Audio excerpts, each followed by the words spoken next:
नमस्कार दोस्तों, क्राइम तक में आप सबका स्वागत है। मैं हूं सुप्रतिम बैनर्जी। पुणे के पास एक जगह है पिंपड़ी चिंचवड़। जो लोग महाराष्ट्र के या पुणे के रहने वाले हैं वो तो जाहिर है इस जगह का नाम जानते ही होंगे, इस जगह के बारे में भी जानते होंगे। मैंने जब पहली बार इस जगह का नाम सुना था तो मुझे थोड़ा फनी सा लगा था।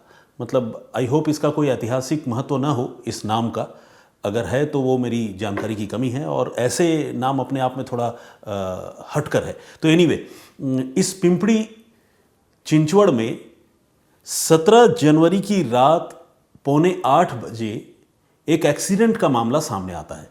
होता यूं है कि एक नौजवान लड़का जिसकी उम्र तकरीबन 27-28 साल की रही होगी, वो एक सड़क हादसे में बुरी तरह से जख्मी हो जाता है। एक ऑटो पे दो लोग उस लड़के को उठाते हैं लहूलुहान हालत में और उठाकर वहीं पिंपड़ी चिंचवड़ में हॉस्पिटल है, यशवंतराव चौहान मेमोरियल अस्पताल, वहाँ पर ये लेकर आते हैं। डॉक्टर पूछते हैं कि भाई क्या हो गया, इतना खून बह रहा है, इतना सीरियसली इंजर्ड है। तो दोनों बताते हैं कि रोड एक्सीडेंट हुआ था, सड़क के किनारे पड़ा हुआ था, हम तो उठाकर ले आए। तो डॉक्टरों ने फ़ौरन उसको मेडिकल अटेंशन देना चालू किया उस लड़के को, जो बहुत बीमार, मतलब जो बहुत ज़ख्मी था। और ये जो दो लोग उसको लेकर आए थे, उनका नाम पता वहाँ पर जो स्टाफ होता है उन्होंने पूछा, लिखा, मोबाइल नंबर वगैरह भी ले लिया, ताकि आगे अगर कोई फर्दर कम्युनिकेशन करना हो इस लड़के के साथ जो एक्सीडेंट हुआ उसके बारे में जानना हो, क्योंकि मामला तो पुलिस केस का लगता है जिस तरह से चोट लगी थी और जैसा एक्सीडेंट हुआ था। तो फिर उनसे कांटेक्ट किया जाए, ऐसी प्लानिंग थी। और डॉक्टर फिर उसको इलाज के लिए अंदर लेकर गए, लेकिन डॉक्टरों को निराशा हाथ लगी। वो लड़का बच नहीं पाया। हॉस्पिटल लाए जाने के कुछ ही देर बाद उसकी मौत हो गई और डॉक्टरों ने ये देखा कि उसके सिर में बहुत तेज़ चोट लगी है। देखने से लगता था कि शायद एक्सीडेंट में सिर किसी लोहे की किसी भारी चीज़ से टकरा गया होगा, जिसकी वजह से इतना फेटल इंजरी, इतनी घातक चोट लगी कि लड़के की जान चली गई। खैर, पुलिस को इस मामले में जानकारी दी गई। पुलिस मौके पर पहुंची और पुलिस ने डेड बॉडी का पहले तो बड़े गौर से मुआयना किया और उसके बाद उसको पोस्टमार्टम के लिए भिजवा दिया गया। इधर पोस्टमार्टम रिपोर्ट के आने का पुलिस इंतज़ार करती रही और साथ ही पुलिस इस लड़के के बारे में पता करने की कोशिश करने लगी कि वो लड़का कौन है, कहाँ का रहने वाला है, किस जगह पर एग्जैक्टली एक्सीडेंट हुआ था। तो इस कोशिश में पुलिस ने उस लड़के को हॉस्पिटल लेकर आने वाले उन दो लोगों को कांटेक्ट करने का फैसला किया।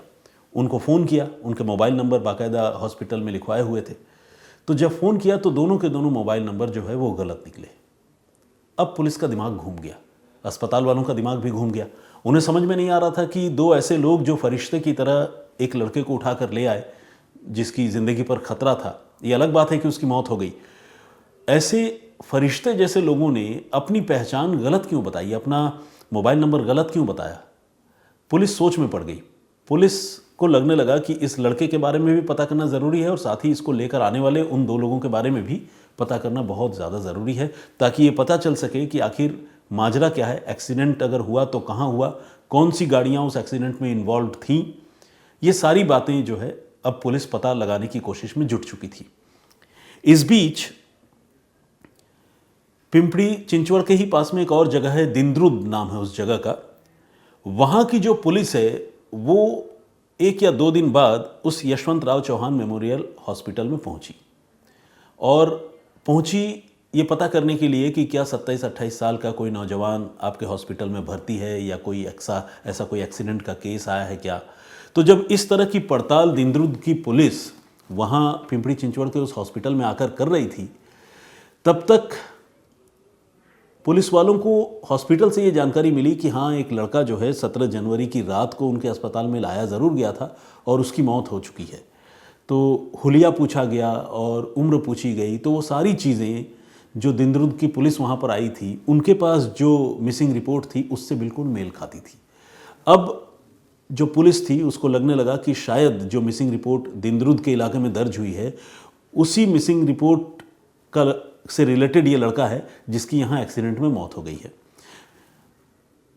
पुलिस ने अब उस परिवार के लोगों को बुलाया, यानी इस लड़के के परिवार वालों को बुलाया, ये कहते हुए कि एक बार आप आकर देखिए, हमें एक डेड बॉडी का पता चला है जो यशवंतराव हॉस्पिटल में, मेमोरियल हॉस्पिटल में रखी हुई है।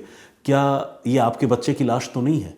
घर वाले आए और उन्होंने मॉर्चरी में जाकर डेड बॉडी को देखा और देखते ही एक आध मेंबर जो है वो बेहोश होकर गिरने जैसी उनकी हालत हो गई। लोग बुरी तरह से फूट फूट कर रोने लग गए। आप समझ गए होंगे ऐसा क्यों हुआ। असल में ये वही लड़का था जिसकी मिसिंग रिपोर्ट कुछ दिन पहले दर्ज कराई गई थी और घर वालों को ये नहीं पता था कि वो लड़का जो है यशवंतराव चौहान मेमोरियल हॉस्पिटल में इस हालत में, मृत हालत में मिलेगा। उनको ये लग रहा था कि शायद लड़का कहीं गायब हो गया है, कहीं खो गया है या कहीं किसी से मिलने गया है, वापस आ जाएगा। इतना बुरा उन्होंने नहीं सोचा था, लेकिन यहाँ एक्सीडेंट का शिकार होकर उसकी जान जा चुकी थी। तो इस लड़के की पहचान तो क्लियर हो गई। ये भी पता चल गया कि वो जो है पुणे के एक फैक्ट्री में, जो रंजन गांव एक जगह है, वहाँ पर MIDC की एक फैक्ट्री में काम किया करता था और पिछले 2 सालों से वो वहीं पर काम कर रहा था। लेकिन उसका होम टाउन है या फिर जो उसके रिलेटिव जहाँ पर वो आखिरी दफ़ा था, दिंद्रुद, वहाँ से लेकर ये पिंपरी चिंचवड़ और रंजन गांव के बीच ये अक्सर ट्रैवल किया करता था, आता जाता रहता था, क्योंकि एक जगह वर्क स्टेशन था और बाकी रिलेटिव का घर था। दिंद्रुद में भी आना जाना था, जहाँ से उसके कज़न ने गुमशुदगी की रिपोर्ट लिखाई थी। तो इन सारी जगहों पर वो ट्रैवल करता रहता था। तो इस लड़के की पहचान तो अब क्लियर हो गई और लड़के का नाम था बालाजी लांडे। तो लड़के की पहचान क्लियर हो गई, ये भी पता चल गया कि एक्सीडेंट में उसकी मौत हो गई। लेकिन एक्सीडेंट हुई कैसे, किस जगह पर हुई, ये अभी एक राज था। और राज इसलिए और गहरा गया था क्योंकि जो लोग उसको हॉस्पिटल लेकर आए थे उनकी पहचान क्लियर नहीं थी। अब पुलिस ने इस मामले की तफ्तीश आगे बढ़ाने का फैसला किया और तय किया कि वो CCTV फुटेज से इस मामले को सुलझाने की कोशिश करेगी। पुलिस ने सबसे पहले हॉस्पिटल के CCTV फुटेज एग्जामिन किए, लेकिन हॉस्पिटल के CCTV फुटेज में उस लड़के को हॉस्पिटल लेकर आने वाले दोनों लोगों के जो चेहरे थे वो साफ साफ नज़र नहीं आ रहे थे। बहुत ही ब्लर्ड फुटेज था और कुछ एंगल ऐसे थे कि तस्वीरें चेहरों की बहुत साफ कैप्चर नहीं हुई थी। तो पुलिस को वहाँ निराशा हाथ लगी। लेकिन हॉस्पिटल प्रेमाइसेस में जो बिल्डिंग के बाहर जो कैमरे लगे हुए थे, पुलिस ने उन कैमरों को अब स्कैन करना शुरू किया, देखना शुरू किया।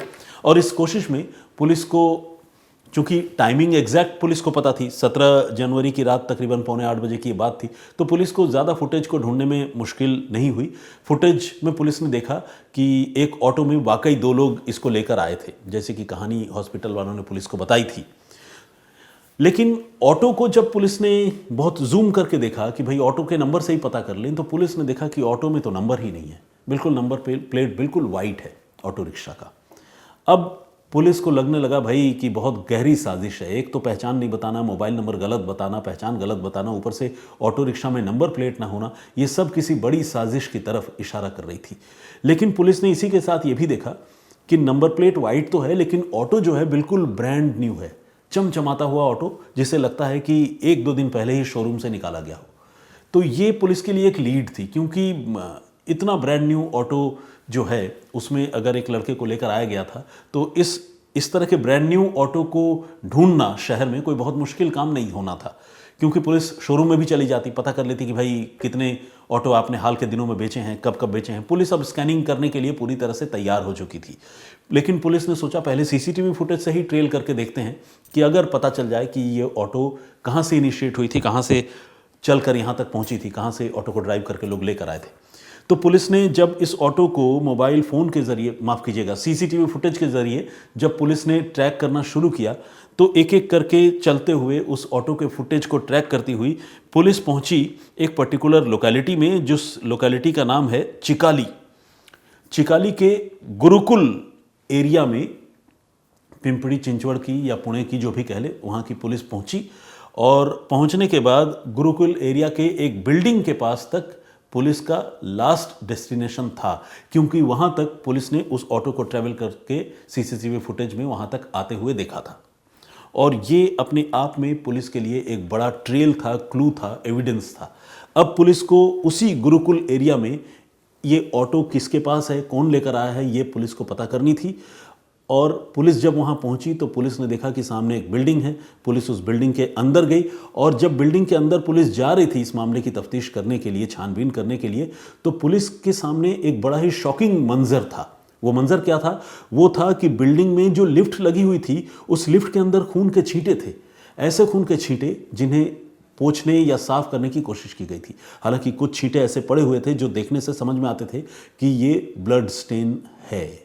तो ये देखते ही पुलिस का शक और गहरा हो गया कि हो ना हो वो लड़का जिसको एक्सीडेंट बताकर हॉस्पिटल में लाया गया था, जिसकी मौत हो गई, बालाजी लांडे, उसका इस बिल्डिंग से कोई ना कोई कनेक्शन जरूर है और बहुत मुमकिन है कि ये एक्सीडेंट का मामला ना हो बल्कि मर्डर का ही मामला हो। अब तक के सारे सिम्टम्स या यूं कहें कि अब तक के सारे क्लू इसी बात की तरफ इशारा कर रहे थे। अब पुलिस लिफ्ट से ऊपर पहुंची 3rd फ्लोर में और उस बिल्डिंग में जो भी मकान बने हुए थे उन मकानों में पुलिस ने जाकर पूछताछ की। इसी कड़ी में पुलिस एक फ्लैट में पहुंची जिस फ्लैट में एक 16 साल की अकेली लड़की मौजूद थी। पुलिस ने उस लड़की से भी पूछताछ की। अब आप समझ सकते हैं 16 साल की उम्र कोई बहुत ज़्यादा होती नहीं है। पुलिस वाले हैं, इन्वेस्टिगेट कर रहे हैं, पूछताछ कर रहे हैं। तो जब पूछताछ हुई तो पुलिस की तफ्तीश इस फ्लैट में आकर अपने मुकाम तक पहुंची। लड़की ने बताया कि वो जो लड़का है जिसका नाम है बालाजी लांडे, वो उन्हीं का दूर का रिश्तेदार है, रिलेटिव है, और उस लड़के की मौत नॉर्मल नहीं है बल्कि उसकी हत्या की गई है। लड़की अपनी मर्जी से राजी खुशी ये बात नहीं बता रही थी, लेकिन लड़की अब पुलिस वालों को देखकर घबरा गई थी। वो घबराहट के मारे सच बता रही थी। लड़की ने बताया कि उसका ये जो रिलेटिव है वो कामकाज के सिलसिले में, चूंकि यहीं रहता है पिंपरी चिंचवड़ के पास, तो वो अक्सर उनके घर आया जाया करता है और शराब के नशे में धुत होकर आता है। तो ये सिलसिला काफ़ी दिनों से चल रहा था। वो शराब के नशे में आता था और ये जो लड़की जो कहानी सुना रही थी उसकी माँ के साथ वो अक्सर बदसलूकी किया करता था, उसके साथ एडवांसमेंट की कोशिश किया करता था। उसकी माँ इस चीज़ के लिए कभी राज़ी नहीं होती थी, लेकिन वो लड़का जो है उसके पीछे पड़ा हुआ था महिला के। ऐसे में उसकी माँ ने, यानी इस 16 साल की लड़की की माँ ने यह तय किया कि वो बालाजी लांडे की हत्या करवा देगी। इसके बाद उसने अपनी बेटी को भी इस मामले में रोप इन किया, शामिल किया, उस 16 साल की लड़की को, और 4 बाहरी लोग जो इस परिवार के मेंबर नहीं हैं, 4 बाहरी लोगों को उन्होंने इस काम को अंजाम देने के लिए राज़ी कर लिया, बुला लिया। और 17 जनवरी की रात को या शाम को ये सारे लोग उसी फ्लैट में बालाजी लांडे का इंतज़ार करने लगे, क्योंकि अक्सर वो यहाँ आया करता था। इत्तेफाक से उस रोज़ उसकी किस्मत में मौत लिखी थी, तो बालाजी शराब के नशे में धुत होकर उनके घर पहुँचा और आकर उसी तरह से बदतमीज़ी करने लगा। घर में मौजूद जो बाकी लोग थे, चूँकि वो पहले से प्लान करके आए हुए थे, उन्होंने देर नहीं की। बालाजी लांडे को पहले तो बहुत बुरी तरह से पीटा, उस लड़के को, और उसके सिर पर रॉड से घातक प्रहार किया। रॉड से सिर पर मारते ही उसका स्कल फ्रैक्चर हो गया, खून की धार बहने लगी और उसकी हालत बहुत बिगड़ गई। कत्ल तो करना चाहते थे, लेकिन इस तरह कत्ल हो जाएगा ये भी शायद उन्होंने न सोचा हो। तो फिर उन लोगों ने आनन फानन में ये प्लान किया कि क्यों ना इस मामले को एक्सीडेंट का रूप देने की कोशिश की जाए। और वो जो कातिल हैं, जो नए ऑटो में आए थे, उन लोगों ने, उनमें से 2 लोगों ने इस लड़के को फ्लैट से नीचे लेकर वो गए, लिफ्ट में ही लेकर गए और सीधे ऑटो में बिठाया और पहुंच गए यशवंतराव चौहान मेमोरियल हॉस्पिटल। और वहां जाकर जो एक्सीडेंट वाली कहानी सुनाई उसके बारे में आप लोग जानते हैं। लेकिन एक्सीडेंट की ये कहानी शुरू में तो बिल्कुल ही ब्लाइंड थी। ब्लाइंड इसलिए थी कि जो शख्स एक्सीडेंट का शिकार हुआ था, न तो उसकी पहचान क्लियर थी और न ही उसे लेकर आने वाले लोगों की पहचान क्लियर हो रही थी, क्योंकि उन लोगों ने अपने नाम, पता और फ़ोन नंबर, यही सारी चीज़ें गलत बताई थी। तो ऐसे में पुलिस के लिए इस केस को क्रैक करना एक चुनौती तो ज़रूर थी, लेकिन पुलिस ने सीसीटीवी फुटेज के ज़रिए इस मामले को क्रैक किया और सीसीटीवी फुटेज के ज़रिए एक ब्रांड न्यू ऑटो को ट्रैक करती हुई पुलिस उसी चिकाली या चिकाला जो एरिया मैंने आप लोगों को बताया, उस एरिया के गुरुकुल कॉलोनी में पहुंची और वहां पर जाकर ये जो गुनहगार हैं इनके बारे में पुलिस ने पता लगा लिया। अब इसके बाद पुलिस ने उन 2 लोगों को तो गिरफ्तार कर लिया है। अभी जब मैं आप लोगों के सामने ये कहानी लेकर आ रहा हूँ, अब तक की लेटेस्ट जानकारी ये है कि उन 2 लोगों को पुलिस ने गिरफ्तार कर लिया है, लेकिन वो जो लेडी है जिसने ये पूरी मर्डर कॉन्स्पिरेसी रची थी, उसको अभी तक पुलिस गिरफ्तार नहीं कर पाई है। साथ ही इस मामले के जो बाकी आरोपी हैं उन तक भी पुलिस अभी नहीं पहुँच पाई है। तो ये थी आज की पूरी कहानी। लेकिन आज के इस पेशकश को ख़त्म करने से पहले जो प्रीवियस स्टोरी मैंने आप लोगों को सुनाई थी, जिसमें मैंने आपको बताया था कि किस तरह से ठाणे मुंबई के पास जो एक जगह है, वहाँ की रहने वाली, मुंब्रा की रहने वाली 2 माँओं ने अपने लापता बेटों की तलाश शुरू की और पुलिस से निराश होकर शुरू की, क्योंकि पुलिस जो है कोऑपरेट नहीं कर रही थी। और जब वो नतीजे तक पहुँची, जब वो अपने बेटों को ढूंढने में कामयाब हुई, तो उन्हें बड़ी निराशा हाथ लगी। केस तो सॉल्व हो गया, लेकिन दोनों माओं के लिए कभी न भरने वाला जख्म जो है उन्हें मिला। क्या थी वो कहानी, कैसे पुलिस ने लापरवाही बरती और कैसे दो माओं ने इस केस को सॉल्व किया, अगर आप जानना, सुनना और समझना चाहते हैं तो क्राइम तक के प्लेलिस्ट में सुप्रतिम से सुनिए में जाकर आप उस स्टोरी को सुन सकते हैं। आइए कुछ कमेंट्स जो आप लोगों ने किए हैं प्रीवियसली वो मैं पढ़ता हूँ। शिवम शुक्ला ने कमेंट किया, उन्होंने कहा कि आज की कहानी सुनकर उनको बहुत दुख हुआ। बिहार से हैं राजीव निकू, उन्होंने कहा है कि बहुत अच्छी स्टोरी आप नैरेट करते हैं। शिवम ध्रुव हमारे रेगुलर लिसनर हैं छत्तीसगढ़ से। उद्रेश बिंद भी हमारे रेगुलर लिसनर हैं, वो भी रेगुलरली हमें सुनते हैं और कमेंट करते हैं। उन्होंने लिखा है कि उन माँओं को वो बार बार सलाम करते हैं जिन्होंने अपने बेटों के लिए इतनी तकलीफ़ उठाई। सारी माएँ ऐसी होती हैं उद्रेश, बिल्कुल आपने सही बात कही। सारी माँओं का दिल जो है अपने बच्चों के लिए धड़कता है। प्रदीप भाम्बू जी हैं, इन्होंने राम राम कहा है, मेरी ओर से आपको भी राम राम। लोनली जोया के नाम से एक आईडी है, इन्होंने भी कमेंट किया है और इन्होंने कहा है कि मुझे रेगुलर आना चाहिए, कोई डेट जो है वो स्किप नहीं करनी चाहिए, मिस नहीं करना चाहिए। बिल्कुल मेरी कोशिश यही रहती है। स्तुति राउलो, इन्होंने भी कमेंट किया है और इन्होंने कहा है कि बहुत अच्छे तरीके से आप स्टोरी सुनाते हैं, thank you very much. Mohammad Ahmed ने भी कमेंट किया है, स्वागत आपका। राकेश वार्षणी, राघवेंद्र तिवारी, मौलाना निसार अहमद नागपुरी साहब, LK fashion, Dalesh Sahu, smiling alpine village के नाम से एक आईडी है, उन्होंने भी अपनी बात कही है। नेपाल से हमारे एक दर्शक है, उनका नाम है बिपाना, वो लिख रहे हैं कि आपका वीडियो बहुत अच्छा लगता है, थैंक यू वेरी मच। और इसके अलावा राजेंद्र शर्मा जी हैं और रिमशा समथिंग है, नाम मैं नहीं पढ़ पा रहा हूँ क्योंकि नाम और सरनेम एक साथ जुड़ा हुआ है, लेकिन वो लिख रहे हैं कि I remember that days when you started and you talking style was not so confident but now see how fluent you are, really great, thank you very much. देखिए वो करते करते तो आदमी सीख ही जाता है, तो थैंक्स इस कॉम्प्लीमेंट के लिए। विनय नासवाले जी हैं और मोहम्मद, आगे जो नाम है वो मैं समझ नहीं पा रहा हूँ क्योंकि मोहम्मद के साथ वो नाम जो है इस तरह से जुड़ा हुआ है कि दोनों को अलग अलग करके पढ़ पाना थोड़ा मुश्किल हो रहा है। डी जॉय व्लॉग्स के नाम से एक आईडी है, उन्होंने भी कमेंट किया है। Gunjan Choubey, you are really good story teller, इन्होंने लिखा है। लक्ष्मी प्रिया जी आईडी का नाम है लेकिन इन्होंने अपना नाम बताया है, ये सुजय नंदी हैं और ये बता रहे हैं कि जो लोग लिमिट से बाहर जाकर कमेंट करते हैं वो सरासर बेवकूफ़ हैं, you are best story teller. मेरी हौसला अफजाई के लिए बहुत बहुत धन्यवाद। और जैसा कि मैंने पहले भी कहा है, कमेंट बेशक कीजिए, अगर आपको कोई चीज़ बुरी लगती है, अखरती है तो उसके बारे में भी बताइए, लेकिन मेरे हिसाब से मर्यादा के दायरे को लांघना ठीक नहीं है, मतलब मेरे लिए भी और आप लोगों के लिए भी, तभी तो मतलब रिश्तों की मिठास और गर्माहट बनी रहती है। तो खैर, उज़मा हसीब ने भी कमेंट किया, बहुत स्वागत आपका। गियर शिफ्टर रेगुलर कमेंट करते हैं, इन्होंने अपना नाम आज नहीं लिखा है, कभी कभी नाम लिखते हैं, मैं भूल गया हूँ इनका नाम क्या है। और KKC एक आईडी है, उन्होंने भी कमेंट किया, ये कोटा राजस्थान से हैं और इनका नाम है कवि। तो खैर बहुत बहुत स्वागत आपका, सारे लोगों का बहुत बहुत धन्यवाद। और भी बहुत सारे लोगों ने कमेंट किया है, सबके नाम और कमेंट एक दिन में पढ़ना संभव नहीं है। आप सबसे रिक्वेस्ट है कि प्लीज़ इसी तरह से मेरी स्टोरीज़ को सुनते रहें, देखते रहें, सपोर्ट करते रहें और अपनी राय भी देते रहें। फिलहाल मुझे इजाज़त दें, अपना बहुत ख्याल रखिए। जय हिंद, जय भारत।